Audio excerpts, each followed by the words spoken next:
Hi guys, तो आज की वीडियो में हम शिंजी फैमिली के एपिसोड नंबर 3 को देखने वाले हैं। सो कहानी का शुरुआत में हमें अराता दिखाया जाता है जो कि स्कूल जाने के लिए अपने रूम से बाहर निकलता है और तभी वहाँ पे कोतनो आती है और वो ना अराता को गुड मॉर्निंग बोलती है और बिना कुछ बोले ना चुपचाप वहाँ से चली जाती है। और अराता भी सोच रहा होता है कि उस दिन के बाद से ना कोतनो काफी ज्यादा वियर्ड सा व्यवहार कर रही है। और इसके बाद तभी वहाँ पे सेहा आ जाती है और सेहा को देखने के बाद ना अराता काफी ज्यादा हैरान हो जाता है और सेहा चांद करके बुलाती है। और तभी अराता को ना पास्ट की बात याद आता है जहाँ पे सेहा ने बताया था कि तुम मुझे सेहा चांद करके बुलाना, मुझे काफी ज्यादा क्यूट लगता है। और अराता ना उसको सेहा चांद करके बुलाता भी है। और इसके बाद तभी सेहा बोलती है कि क्या तुम कोतनो को लेकर परेशान हो। और अराता बोलता है कि ऐसी कोई भी बात नहीं है। और वो लोग और भी कुछ बात करते वहाँ पे, लेकिन उससे पहले वहाँ पे मिनामी आ जाती है। और मिनामी आने के बाद ना वहाँ पे अराता को ना सेनपाई करके बुलाने लगती है। और ये सुनने के बाद ना सेहा भी काफी ज्यादा हैरान हो जाती है। मिनामी बताती है कि अराता मेरी काफी ज्यादा मदद करता है, इस कारण मैं उसको सेनपाई करके बुलाती हूँ। और सेहा ना कुछ भी नहीं बोलती और चुपचाप वहाँ से जाने लगती है। और मिनामी भी ना उसके साथ चली जाती है। और अराता सोच रहा होता है कि भाई दिन की शुरुआत तो काफी ज्यादा खतरनाक हुई है। और इसके बाद स्कूल में अराता अपने क्लास में जा रहा था, लेकिन तभी वो लाला को देखता है और वो ना वहाँ पे एकदम शर्मा सा जाता है। और तभी वहाँ पे ओका आती है और वो बोलते है कि तुम्हें ना एक बार उससे बात करना चाहिए। तभी अराता बोलता है कि बट उसका तो एक बॉयफ्रेंड है। और ओका बोलते है कि इसका मतलब तो यही है ना कि तुमने उससे बात भी नहीं किया, उससे पहले तुम रिजेक्ट हो गए। बट तभी वहाँ पे ओका के फ्रेंड्स आ जाते हैं और ओका ना और भी ज्यादा कुछ बोलने वाली होती है, बट वो ना चुपचाप वहाँ से चली जाती है इसके बाद। और अराता सोच रहा होता है कि सच में ओका लड़कियों के बीच में काफी ज्यादा पॉपुलर है, मतलब कि स्कूल में। और यहाँ पे ना उसका व्यवहार भी काफी ज्यादा डिफरेंट होता है, बट घर पे तो काफी ज्यादा गुस्से में रहती है हर वक्त पे।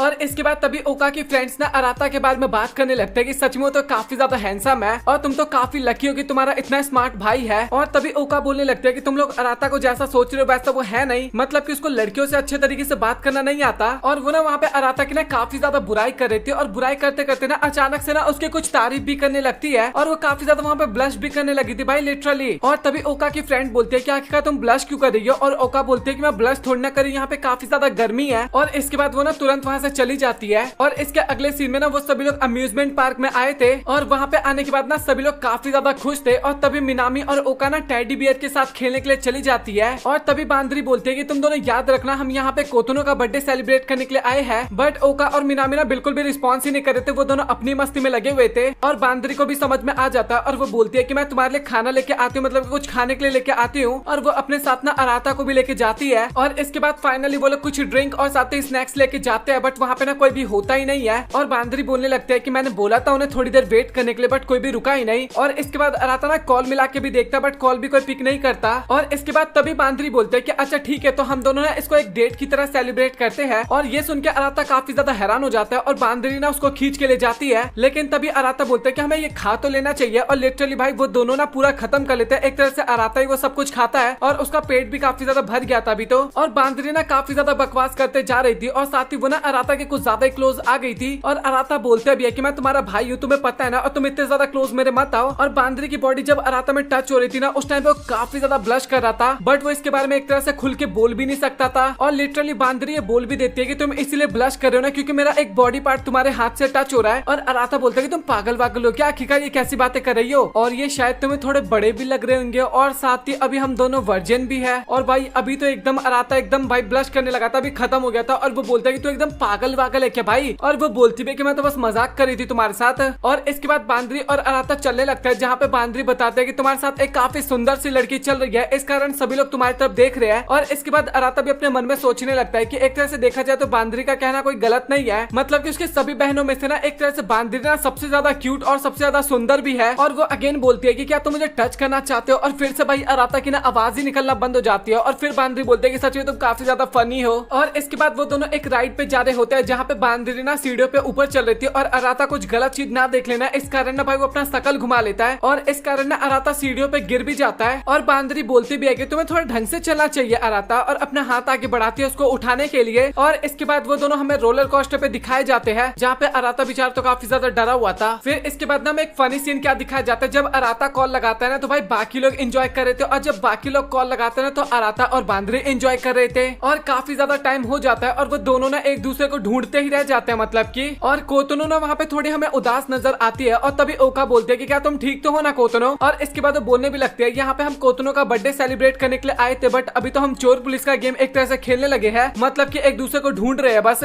और इसके बाद वो लोग डिसाइड करते हैं कि ढूंढने का काम ना हम बाद में करेंगे, अभी हम थोड़ा और एंजॉय कर लेते हैं। और इस बात पे ना कोतनो मान जाती है, मतलब कि काफी ज्यादा खुश खुश हो जाती है और बांदरी और अराता ने भी ना काफी ज्यादा एंजॉय कर लिया था। और इसके बाद वो दोनों भी एक जगह पे बैठे होते हैं और बांदरी बोलती है कि आखिरकार उन लोगों का क्या हुआ। और अराता बताता है कि मैं कॉल मिलाने की तो कोशिश कर रहा हूँ बट कोई कॉल पिक नहीं कर रहा। और इसके बाद बांदरी बोलते है कि मुझे तो काफी तेज भूख लगा है। और इसके बाद वो ना कुछ खाने के लिए निकालती है और वो अराता से भी पूछती है बट अराता की हालत काफी ज्यादा खराब हो गई थी, इस कारण वो तो मना कर देता है। और जब बांदरी उसको खा रही थी ना तो उसको तो काफी ज्यादा अच्छा लगता है और अराता अपने मन में सोच रहा था कि ये यार हरकतें करते टाइम कितनी ज्यादा क्यूट लगती है। और इसके बाद अराता बोलता है कि डैड ने जो हमें न्यूज दिया था उसके बारे में तुम क्या सोचती हो। और बांदरी बोलती है कि मैं तो काफी ज्यादा हैरान हो गई थी वो सुनने के बाद। और इसके बाद तभी बांदरी बोलती है कि तुम्हें मुझे कुछ बताना है क्या, क्योंकि तुम काफी ज्यादा उदास लग रहे हो। और अराता सोच रहा होता है कि मैं इसको नहीं बता सकता उन चीजों के बारे में जो कि अभी लास्ट एपिसोड में हमें देखने को मिला था। और इसके बाद बोलने लगता है कि मैं नहीं चाहता कि हम में से कोई भी अलग हो, क्योंकि अभी सभी को पता लग गया कि वो भाई बहन नहीं है। और बांदरी बोलते हैं कि सच में तुम्हारी सोच काफी ज्यादा अच्छी है और इसलिए तुम मुझे इतने ज्यादा क्यूट लगते हो। और उस टाइम पे वो अराता के ना बाल सहला रही थी और सेम इसी तरीके से ना बचपन में भी किया करती थी। और इसके बाद बांदरी ना वही पुरानी बातें करने लगते हैं कि मैं अभी तक वो सारी बातें नहीं भूल पाई हूँ कि तुम कैसे हरकतें क्या करते थे तुम सभी। और इसके बाद हमें थोड़ी पास्ट की झलकियां भी दिखाई जाती है और अराता भी मन में सोच रहा था कि सच में तुम काफी बढ़िया बड़ी बहन हो। और वो दोनों इसी तरीके से बात कर रहे थे बट तभी अचानक से एक लड़की ना भाग के जा रही थी बट उसका मोजीतो जो होता है वो नीचे गिर जाता है, मतलब कि पैर स्लिप होता है और वो गिरने वाला होता है बांदरी के ऊपर। आप मोजीतो बोलो या फिर कुछ भी बोलो भाई, मुझे नहीं पता क्या ये। और तभी बीच में अराता आ जाता है और वो सारा ड्रिंक ना अराता के ऊपर गिर जाता है और वो बच्ची ना अराता से इसके बाद माफी मांगने लगती है। और अराता बोलता है कि तुम फिक्र करने की जरूरत नहीं, बस तुम ठीक हो ना। और वो बच्ची बोलती है कि हाँ मैं ठीक हूँ और धन्यवाद बोल के ना वो वहाँ से चली जाती है। और इसके बाद बांदरी भी ना उसके कपड़े साफ करने लगती है और बोलते है कि आखिरकार तुम कैसी हरकतें करते रहते हो अराता। और अराता भी बोलता है कि मैं बस तुम्हें प्रोटेक्ट कर रहा था, मैं तुम्हारा छोटा भाई हूँ और मैं हमेशा तुम्हें प्रोटेक्ट करते रहूंगा। और ये सुनने के बाद ना बांदरी भी वहाँ पे काफी ज्यादा इमोशनल हो जाती है। और इसके बाद बच्ची और मम्मी गुड बाय बोल के ना वहाँ से जाने लगती है। और बांदरी भी सोच रही होती है कि सच में अराता तुम काफी जल्दी बड़े हो गए। और इसके बाद फाइनली बाकी लोग भी वहाँ पे आ जाते हैं और अभी सब लोग मिल गए थे और सभी लोग वहाँ पे पूछने लगता है कि अराता तुम भीग कैसे गए। और केवल कोतोनो ही बोलते है कि अराता तुम ठीक तो हो ना। और अराता भी बताता है कि हाँ मैं एकदम ठीक हूँ। और इसके बाद वो लोग डिसाइड करते हैं कि और भी थोड़ा बहुत राइड पे घूमेंगे। और इसके बाद तभी बांदरी अराता को बोलते है कि क्या मैं तुम्हारा हैंड होल्ड कर लूं। और अराता बोलता है कि बट किस लिए। और तभी बांदरी बोलती है क्योंकि मैं तुम्हारी बड़ी बहन हूँ और उसका हाथ पकड़ के भागने लगती है। और इसके बाद वो लोग एक मूवी देख के आए थे और वो ना एक प्रिंसेस वाली मूवी थी जहाँ पे ना दोनों एक्टिंग करने लगते हैं, मतलब कि मिनामी और साथ ही ओका एक्टिंग करने लगते हैं। और अभी रात भी हो गई थी एक तरह से। और इसके बाद तभी अराता बोलता है कि मुझे ना वॉशरूम जाना है और साथ ही शियोन भी बोलता है कि मुझे भी जाना है। और इसके बाद कोतोनो भी बोलते हैं कि मुझे भी जाना है और वो तीनों वहाँ से वॉशरूम जाने लगते हैं। और इसके बाद फाइनली सेहा ने ना कोतोनो के बारे में ना बता दिया था बाकी लोगों को कि उसने अराता को फिर से कन्फेस किया था। और ये सुनने के बाद बाकी लोग काफी ज्यादा हैरान हो जाते हैं और बोलते हैं कि तुम सच तो बोल रही हो ना। और सेहा बोलते हैं कि हाँ मैंने इसके बारे में अराता से भी कंफर्म किया था। और बाकी लोग भी काफी ज्यादा हैरान हो गए थे कि आखिरकार कोतोनो कैसे कर सकते हैं, मतलब कि एक लड़के के साथ कैसे नहा सकती है। और तभी सेहा बोलते हैं कि तुम लोगों को फिक्र करने की जरूरत नहीं, क्योंकि अराता सच में उतना बेकार इंसान भी नहीं है, मैंने इसको एक तरह से वेरीफाई भी किया था। और ओका बोलते हैं कि आखिरकार ये वेरीफाई का क्या मतलब है, मुझे कुछ समझ में नहीं आया। और सेहा बताते हैं कि मैं भी ना अराता के काफी ज्यादा क्लोज जाने की कोशिश की थी और मैं चेक करना चाहती थी कि उसका हार्ट बीट तेज होता है या फिर नहीं होता, बट ऐसा कुछ भी नहीं हुआ। और ये सुनने के बाद बांदरी भी काफी ज्यादा हैरान हो जाती है और सोचती है कि आखिरकार अराता कैसे अपने आप को कंट्रोल कर पाया। बट वहाँ पे ओका तो कुछ ज्यादा गलत समझ लेती, मतलब कि सोच रहे थे कि यार तुम दोनों क्या कर रहे हो, मतलब कि एक बाथरूम में नहा रहा है उसके साथ और एक उसके क्लोज आने की कोशिश कर रहा है। और इसके बाद सेहा बताते हैं कि मैंने शॉर्ट तरीके में तुम लोगों को बता दिया और मैं तुम सभी से रिक्वेस्ट करूंगी कि इसके बारे में ना कोतोनो को कोई भी मत बताना। और बाकी लोग भी बोलते हैं कि हाँ तुम फिक्र बिल्कुल भी मत करो। और तभी मिनामी बोलते हैं कि हमें ना इसका एक तरह से समाधान भी निकालना होगा और उनको समझ में नहीं आता कि आखिरकार उन्हें क्या करना चाहिए। और इसके बारे में ना वो लोग ओका से भी पूछते हैं और अभी ना एक तरह से ओका को भी समझ में आ गया था कि अराता गलत नहीं है। गेमिंग रूम में भी कोतोनो ने कन्फेस किया होगा अराता को, बट मैंने वहाँ पे गलत समझ लिया और साथ ही अराता ने मुझे समझाने की भी कोशिश नहीं किया बिल्कुल भी। और वो लोग अभी काफी ज्यादा पछता रहे थे एक तरह से। और तभी सेहा बोलते हैं कि कोतोनो को तो अभी ये भी पता लग गया कि हम सगे भाई बहन नहीं है, अभी तो उसके इमोशंस और भी ज्यादा जगने वाले इसका मतलब।